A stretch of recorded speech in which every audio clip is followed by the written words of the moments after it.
Hi everyone, Dave Prowse here. Today I'm installing a Samsung 960 Pro SSD. This is an M.2 architecture. We're going to put this into our AV editor computer in the slot right here. And for those of you that have not been following along with me, this is my main system for video editing and rendering. It's a Core i7 with 16 gig of DDR4 RAM and an Asus X99 motherboard, just so you have a point of reference here. And I want to use this drive, hopefully, as the main video editing and rendering drive. Samsung says that it can do about 3,500 megabytes per second. We'll check that once we install it. And you might notice here, I already have an Intel 750 series drive. And it's actually a similar drive. It's bigger. This actually goes into a PCI Express slot. And this performs very well when it shows up. It has been temperamental on more than one occasion. And this last occasion has prompted me to try to go for something more reliable and possibly faster. We'll see. Once this is installed, we'll test the speed of this against this and against the operating system drive, which is just a Samsung 850 SATA 3.0 solid state drive. So this is M.2, and so you might have heard of M.2 and also mini SATA connections. And so this is kind of the next version of the mini SATA connection, the M.2. And it's been around for several years in PCs and laptops, and it allows for connectivity via USB 3 or faster with SATA 3, or better yet, NVMe connections with PCI Express. NVMe is non-volatile memory express, and it normally utilizes the PCI Express bus. That's the fastest. As long as you have version 3 on your system, that's going to be the fastest, and that's going to be the way to go. So that's what you want for these drives, if at all possible. This is a 512 gig, and so that's right now for me, that's the best price point, the 512 gig. So, and that's plenty big for my projects that I work on at any given time. So that's something to watch for, and make sure that you can fit this into your slot on your motherboard. Now, there's different sizes as well. This particular one is a 2280, which is fairly common. And I've already checked this motherboard's M.2 slot supports 2280. So you want to make sure that before you install. Okay, this is the 960 Pro. They also make an Evo version. And if you're wondering, I believe the Pro writes less bits per write cycle. And so it might be 2 bits as opposed to 3 or 4 bits for the Evo. And what this translates to is that it can potentially do faster transfers of bigger data and bigger renderings. We'll see. We'll see how that goes. You'll notice a big sticker on the top here. That'll void the warranty if you remove it, so you want to leave that on. You might say, well, what about heat transfer? And I'm concerned about that also. So we will be checking the heat transfer once we install it. Samsung has said that this is copper lined to help with heat dissipation. So we'll see if that's the case. I'm not too worried about the heat issue here because I have a lot of space. There's a lot of space for airflow, and I could always add a fan or another cooling solution. Not too worried about that here, but if you were to install this to a laptop, it's definitely going to be a concern because these can run hot. And with these types of drives, once you get to, say, 55, 60 degrees Celsius, they can throttle down, and their data transfer can go from 35 or 3,000 megabytes per second down to 1,000 megabytes per second or something like that. So that is definitely a concern with laptops because of the enclosed space, the tight space, and also especially if you're taxing your CPU and your RAM and your GPU, creating additional heat, which is all just going to flow past this guy. So we want to be careful with the heat. We're going to check that as well as the data transfer. And so let's get on with the install. Install this is pretty simple. It goes in on a slight angle into the slot, and then you space it and screw it down, and there's a screw here. The tools you're going to want include the trusty #1 Phillips head screwdriver. You're probably going to want some needle nose pliers and a 3-prong parts grabber just in case you drop a screw. And of course, have your ESD prevention methods in place. I got tons of those going on before you start working on this guy. Okay, and so we'll get to work on this now. Now, first thing I want to do is I want to remove this PCI Express card because it's in the way. So we'll take that guy out, place him in the trash. No, just kidding. I'm going to put him in an anti-static area. Okay, that gives us some space to work here. Now we'll have to remove the screw that's there.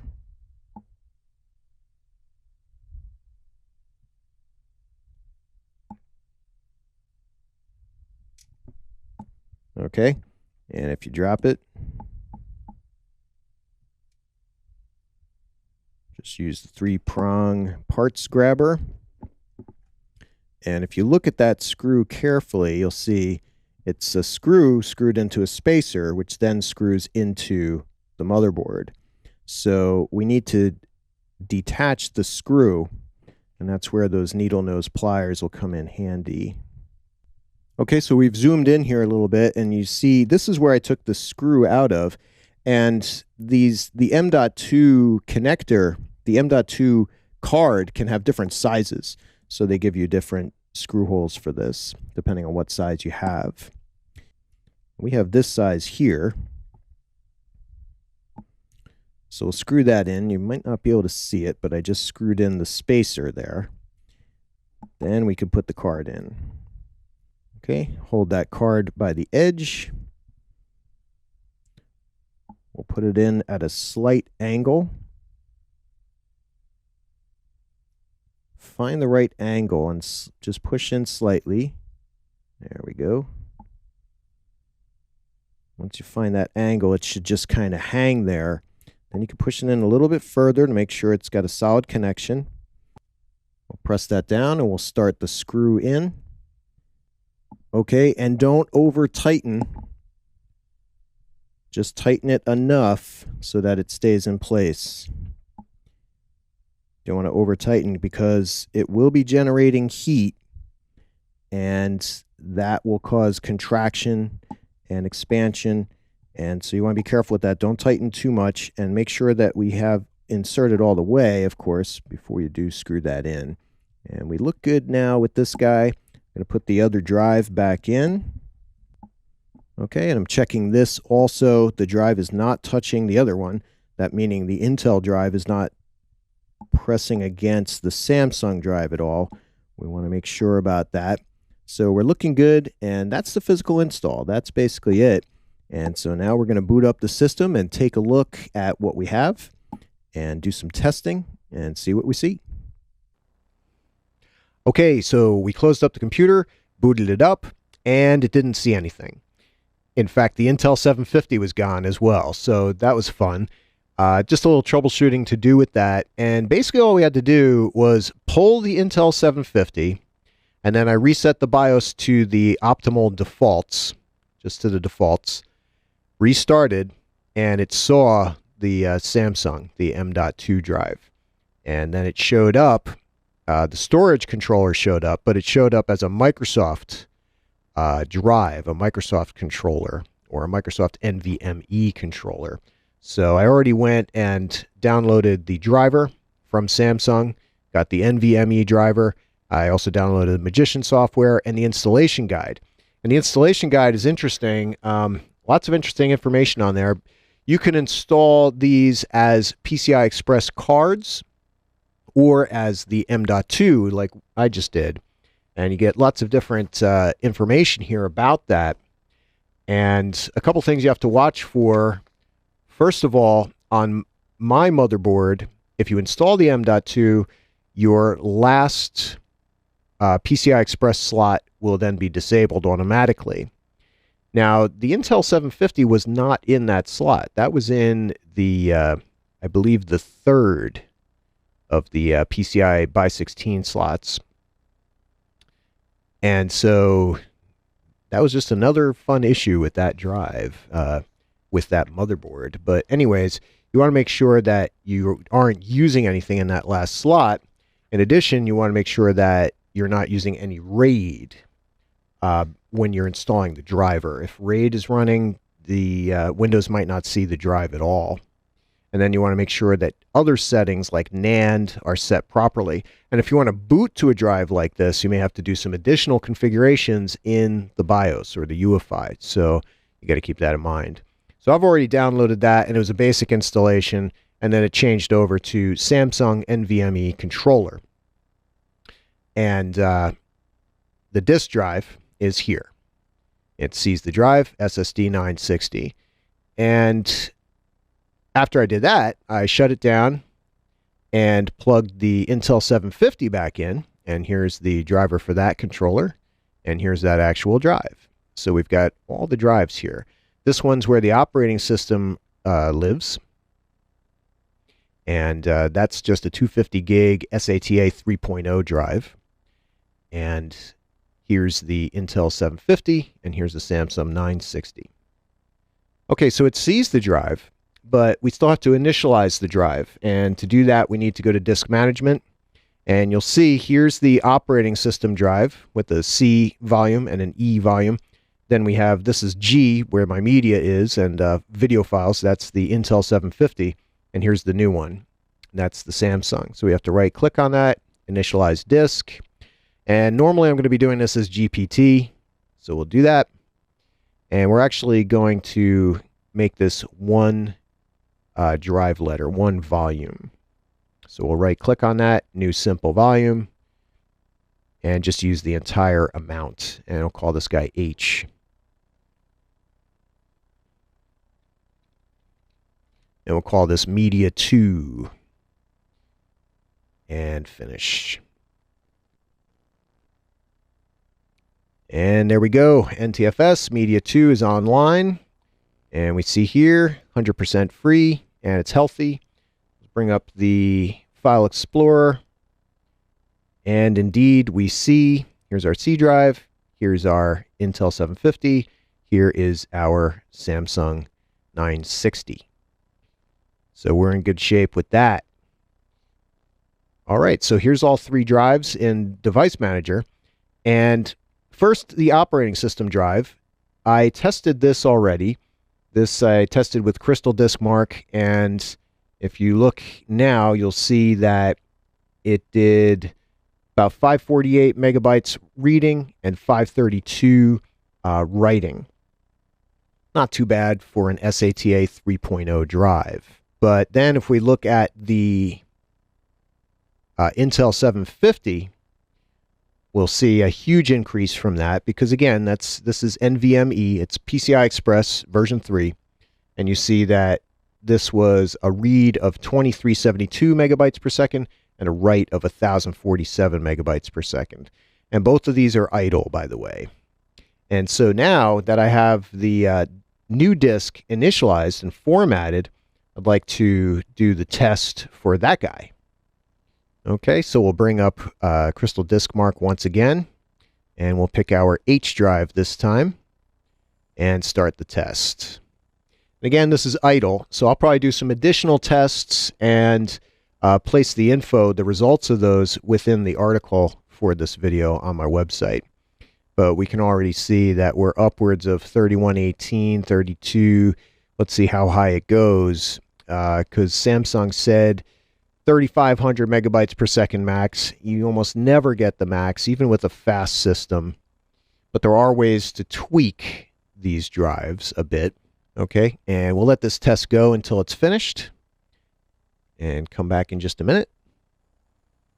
Okay, and jumping in here real quick, while this test is still running, I'm running Hardware Monitor also, and watching the temperature of the Samsung drive that I just installed. And with this test, it's getting up to 60 degrees Celsius. And at that point, you can see some throttling down. I'd like to see what happens to the temperature after a minute or so after the test completes. But you'll notice that the Intel drive, that's only at 42 degrees Celsius. It's not doing anything right now, but that's where it's at. And the Samsung drive, that's only at 27 degrees or 28 degrees Celsius. And looks like our test is just about done. There we go. That's completed. And we'll wait for this to refresh real quick here. And it does look like the temperature is going down again, down to about 55, 54 degrees Celsius. We'll keep this running to watch that temperature. Very important. Let's see how hot the GTX 970 is getting. That's probably where a lot of the heat is coming from, to be honest. The CPU temperature, not bad. But that video card can really generate some heat. So I might put another fan in there, maybe at the top of the computer. This is a good program to monitor with, HW Monitor, hardware monitor. This is version 1.33. And so we did see the temperature. I was able to get in there on time to see it under a load using Crystal Disk Mark, and did get up to a max of 61 degrees Celsius. So now it's back down to 45. Not too bad with the load. What I want to do now is I want to move a bunch of data. So I'm going to take all the data on the G drive and copy that to the H drive right now. And we're just going to take out the recycle bin and system volume information and that type of thing, and Windows telemetry data, and copy the rest. Okay, and let's take a look at what's happening here. We're going from one NVMe drive to another, and now it's throttled up to about 1.25 gigabytes per second. Interesting, because the OneDrive, if you saw from before, the Intel 750 can read at 2372 megabytes per second, but can write at 1,000. The other drive, the new one, can apparently write at 2124 megabytes per second. But that number that it's actually copying the data from, even though it's reading from the Intel 750 and writing to the Samsung 960, it's still down around 1.2, 1.1 gigabytes per second, which is closer to the write speed of the 750. So that's interesting stuff. Just doing this in real time and trying to check this temperature too. You can see here the temperature is at 53. Not too bad. It's copying a lot of data, so that's not too bad. I'm going to check that with video rendering and with a couple games I have on there also. You might have seen some of those files passing through, and it'll probably drop now again. So we're looking good. I copied the data pretty fast. That was, how much data was that? I wasn't watching. That was 77 gigs just while I'm yapping for a little bit. So not bad. But again, if you look at the comparison data-wise, it does look like the 960 is faster. It's faster on the read side, and it's faster definitely by 100% on the write side. It's just that it does run a little bit hotter, so that's something that we'll need to work with. At this point, we're at 42 degrees Celsius on the Intel, 48 degrees Celsius on the 960. So it seems to run hotter as it's doing things in comparison. And I mean, that makes sense because this has a giant heat sink and this doesn't. But I'm impressed so far with tweaking it. I think we might be able to get this higher. Tweaking the system, we might be able to get this higher to the 3,500 megabyte per second maximum that Samsung states. Okay, so that's that. We copied data to the guy. He works. We've checked them, and all our drives are up and running. And so I'm probably going to use this new Samsung SSD 960 for videos from now on. We'll see how it goes with the first couple of them, and I'll add more information as I go to the article that supports this video on my website. So that's about it for this video.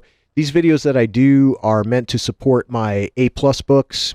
If you're interested in the A+, the CompTIA A+, there's my exam cram book and my practice questions book, which supplements it. So if you're interested in the A Plus, go for those books. Check them out on Amazon or on Pearson. And I just like to do these videos. You know, if you like to watch the videos, that's cool too. Get to see some of the stuff that I'm installing. So that's about it. And I wish you the best with your hard drive adventures. This is Dave Prowse signing off.